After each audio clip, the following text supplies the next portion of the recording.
I'm going to be reading from the novel Evolving Behind the Water, which is by Fred Huckabee, published in 2006. I want to begin reading chapter 1. It's titled The Vacation Adventure. How appropriate. The weather is beautiful. Of course, it would be beautiful at 45,000 feet, and it probably is beautiful in the jungles below. Although from here all I could see is a blue haze. The fly, at least, is not fully booked, and my seatmate has the aisle seat. He's not talkative and has been reading since we departed Houston several hours ago. I guess now is the time to relax and enjoy the luxury while I have a chance. A relaxing flight, some music, and time to think about what lies ahead. God, I'm hoping that this will be as much fun as I expect. It had better be, considering what I'm paying. This is sort of a grand fling with a great adventure for me. My wife seemed to go along with it, probably thinking it would ease some of my restlessness. I really appreciate her willingness to let me get this out of my system. Shortly before I left, I told her exactly that, and that I'll have a surprise for her when I get back. I suppose that some people would call this a sort of rugged safari type of vacation, with a bit of endurance challenge. The program is 6 weeks long, with a controlled program of physical challenges, controlled survival diet, and living together with a small group, about a dozen of other participants of mixed ages and backgrounds. This may sound a little bit like the reality survival television series that started a few years ago. Actually, there are very few similarities. It's not a contest between contestants for $1,000,000 and contains none of the backstabbing office politics, pitting the contestants against each other. The only requirement is that everyone faces is that he or she participates in all activities, challenges, and schedule. The diet, though sparse, will be clean and consistent. There will be no bug-eating contest on this adventure. Everyone should leave this adventure in better physical condition than they arrived. The real challenge is to maintain the weight and level of conditioning after they return home. My bet is that within 3 months, almost everyone will be exactly where he or she was before the adventure. Part of the exotic atmosphere of this adventure is the secrecy of the destination. Early this morning when I left the Atlanta International Airport, I had no clue where I was going other than Houston. Exiting the flight in Houston, I saw a lady standing with a sign looking for Mr. Hector Vector. After I stepped forward and identified myself, she beamed a beautiful smile and said, "Mr. Vector, here is your ticket to your next leg of the flight, and a brief letter of welcome that you will find interesting. You have about 30 minutes before boarding, so relax and look over the information." After seeing that this leg of my trip would carry me to Cali, Colombia, and finding the boarding gate that was very near, I sat down and opened the letter. The letter, with colorful and tasteful letterhead of Enable Enterprise, began with a welcome and assurance of a memorable experience. It stated that this modified survivor safari adventure has been selected to be somewhere in the western half of South America. It explained that at the end of this flight, I'd be met and joined for the final leg of my journey. There was a second sheet of paper containing a simple map of a long, narrow strip of land with a landing field toward one end. Toward the other end, heavy vegetation was indicated, and ending abruptly with a sign that said "Uncharted beyond this point." For a brief instant, I had felt a cold shiver on my back, but then chuckled and thought, what a bunch of hype. It has been several hours now since the plane lifted off from Houston and headed toward South America. Lunch has been served and cleaned up, and everyone is now settled back, reading or taking a nap. Maybe I should also take this time to relax and take a nap, since we should be arriving in another couple of hours. I settled back in my seat and began to look around and observe the other passengers. In fact, it seems to be rather boring. I really haven't paid much attention to most of the other passengers, but the man sitting beside me is probably in his 40s and rather dull looking. There are mostly middle-aged men and women, probably traveling alone. However, I now see that there are a couple of families with small children. One particularly good-looking young girl, about 16 years old, is traveling with an older lady, maybe almost as old as me. The older lady seems to be too old to be her mother. It's probably her grandmother. I don't think that there are any other adventure participants on this flight. I haven't seen anyone who seems to be the type. To be honest, I bet anyone would say the same thing about me. Damn, I wonder if anyone else on this flight is feeling as stiff as me. When I was younger, I wouldn't have been this stiff this early. Maybe this little adventure will help rejuvenate my old bones and make me forget my aches and pains. Victoria is probably back at home by now, complaining about her pains also. I remember when we first met about 40 years ago, we both never worried about our aches. We had such energy and stamina as most 23-year-olds have.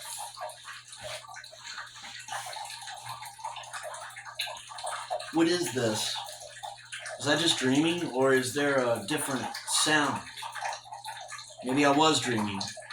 No, even my seatmate seems to have noticed something, having looked up from his book and looking at the floor and then the windows, which have now grown dark. We are now flying in angry clouds, and the plane is being buffeted heavily. The low murmur of talk has suddenly hushed, and several people who had also been sleeping are now awakened and glancing around. A few more seconds of silence, and now everyone seems to have returned to normal. The pilot has evidently increased the elevation to get above the bad weather, and I can see nothing but heavy weather below. A couple of people shrug, and my seatmate has returned to his reading. Maybe I should get up and stretch and go to the bathroom. A couple of other people seem to have the same idea. Now that my seatmate sees that I'm getting up, he decides to also get up. It's funny how contagious going to the bathroom can be. At least I'm beating most of the crowd. I'll be about third in line. With my business taken care of, I exit the toilet, noticing my seatmate still has his book in his hand when he went into the toilet. I hope the idiot doesn't think he can sit there and read at his leisure. All of a sudden, a low hum turns into a slow vibration. I can feel it in the floor. Whomp! Wow, it feels like we hit a speed bump in a parking lot. The speaker comes on. The captain asks for everyone to return to their seats immediately and secure seatbelts. The toilet door flies open and the reader rushes out with his pants, pulling his pants up at the same time. Everyone is scrambling to get in their seats, and clearly there are some frightened faces. My seat partner is quickly seated, still trailing a strip of toilet paper from his pants. He's also missing his book. The captain attempts to assure everyone. He says that he will be dropping altitude, where there will be less turbulence. That sounds strange to me, since only a short time before he had increased elevation to get above the bad weather. Although he says that everything is under control, His voice seems to be strained, which I'm not sure that everyone else noticed as much as me. Some of the people seem to have slightly worried looks on their faces. Well, I might as well try to divert my attention. Why not see if I can call my son? He should be at his desk now. I did promise I would call him. I actually have my cell phone with me, and it's supposed to work anywhere in the Western Hemisphere. I should probably use the one supplied by the airline, but I think I'll see how well mine really works from here. The phone starts ringing, but there is no answer. Garrett is obviously not at his desk. Ever since he has been with the company, he has been either in meetings or on some customer site trying to get new orders. He stays so busy that it's amazing that he's able to spend as much time as he does with Enos. I sure was surprised when he and Marge named that kid Enos. It just didn't seem like a modern name. However, he said that he wanted his kid to be unique. Well, for 6 years old, he already seems to be quite independent and confident. Both he and his dad seem to be the centers of each other's world. 2 years ago, when the accident occurred and Marge was killed, I thought Garrett would never be the same. Marge was almost 9 months pregnant and the baby was expected in about another 2 weeks. Marge had gone shopping for some final things in anticipation of the baby and was the victim of a driver who had run a traffic signal. The accident didn't seem to be so devastating to most observers, but she didn't have her seatbelt hooked. The doctors tried to save the baby girl, but were unsuccessful. It was almost full term and had appeared healthy, but oxygen had been cut off too long before the doctors tried the emergency removal of the baby from Marge's body. Following the funeral, Garrett and little Enos came home with Victoria and me. Garrett immersed himself in his work for the first several months, but continued to find comfort in his small son. After about 6 months, he moved to a new apartment with Enos. Keeping Enos had been no problem for my wife. Although taking care of a small child was a strain at her age, she loved Enos as everyone did.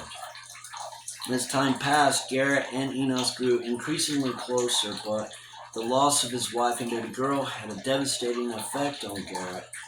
He often had a distant look. When he was alone with Enos, we could only hope that as time, Hector is suddenly startled back to the present as the answering message starts, but then is interrupted. Hello, Garrett speaking.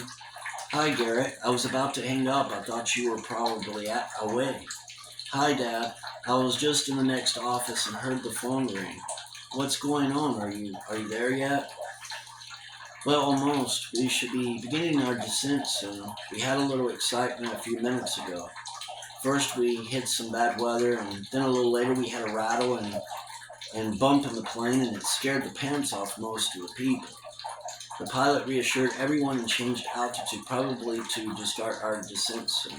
Oh, by the way, I haven't told you that I'm on my second leg of the flight that's now taking me toward Cali, Colombia. I still don't know how much more than what we talked about earlier. Only that I'm heading south and the final destination will be somewhere in the western half of Southern America. That's still not definitive enough to tell where this little adventure is actually taking place. Hey Dad, Enos is very excited about the camping trip you promised when you get back. I told him that you would need to take a little break when you return, but he's ready now and already counting the days. A shudder begins in the plane and very quickly begins to build. A scream comes from the young woman across the aisle. The man beside Hector starts praying. Hector lets out a gasp and a few inappropriate words. A few children begin crying. The plane drops rapidly. Garrett yells, "What's happening?" Hector yells, "It's this damn plane again."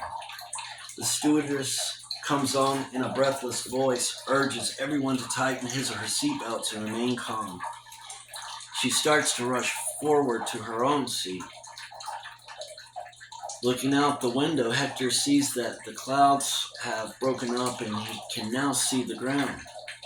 In fact, all he can see in every direction is extremely thick jungle. This is not what he had expected.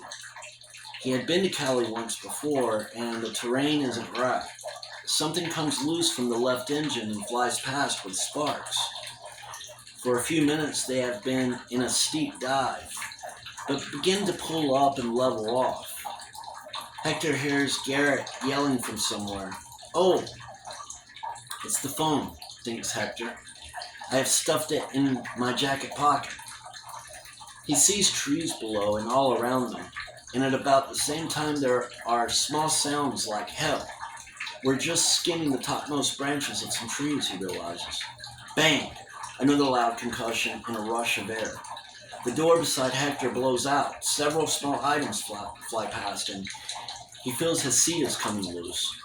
The plane accelerates into a climb, and at the same moment someone falls into him. In one giant whoosh, out they go. Bright light, blue sky, and a carpet of spinning green greet Hector. The world is reeling, and he only feels wind and the impact of hitting branches. The noise is coming from behind, through the seat in which he's still strapped. Finally, only quiet and blackness settled around him. For a few seconds or minutes, Hector feels that he must have passed out, and then when his head and vision clears, he thinks he's lying in bed, seeing his plane in the distance, trailing smoke and actually climbing. Why is he leaving me? Doesn't the pilot know he has left me? He continues to watch as the plane climbs slightly more over the jungle in the distance, but then begins to slowly descend again. Hector is transfixed and continues to watch the plane in which he had recently been a passenger. While he watches the plane, which is now far in the distance, it begins to sink slowly back toward the jungle. It begins to bank left until he can no longer see it. He no longer sees anything. But he continues to look in that direction. Finally, some few more degrees to his left, he sees a tiny plume of fire and a puff of smoke. Is this a dream? Things seem to be disconnected, Hector thinks. I seem to be dreaming about riding in a plane, but what is that breeze on my face and the sun is so bright in my eyes? I feel that I'm strapped into a bed. I hear Garrett's voice and can't seem to determine where it's coming from. Things finally stop spinning and suddenly reality smashes in on him. With a shock, he finally realizes that he is in the top of a tree with a sea of trees around him. The bed I'm strapped in is the plane seat, hanging precariously from the limbs. Again, he hears Garrett yelling, "Dad, what is happening?" Finally realizing that he still has the ear set strapped in his ear, he loosens the seatbelt that's still fastened so that he can reach the phone in his breast pocket. Hector finds himself rattling off something about falling out of the plane and seeing it crash in the jungle. He then hears other people in the office briefly, and then Garrett is asking if he's injured. Still disoriented, he can hear himself talking and saying things about the plane leaving him, but his voice sounds strange and he's not sure that he's making any sense. He tries to say something about the plane heading north for a couple of minutes before turning left and crashing into the jungle, but suddenly the seat shifts on the limbs and starts to slide sideways. The phone slips from his hand and falls through the trees to the ground below, and as the seat slides through the tree, he feels a stabbing pain in his shoulder when a limb smashes across his throat and face, knocking him back into subconsciousness. This is chapter 1, The Vacation Adventure in Evolving Behind the Water. by Fred Huckabee. And this happens to be my father's brother who wrote this book, published it in 2006. He worked with NASA in space program and defense industry until retiring in 2000. So this little vacation trip takes place at about that time. Thereafter, 9/11 with the terrorist attack. So hope you enjoy the story as I continue to read this.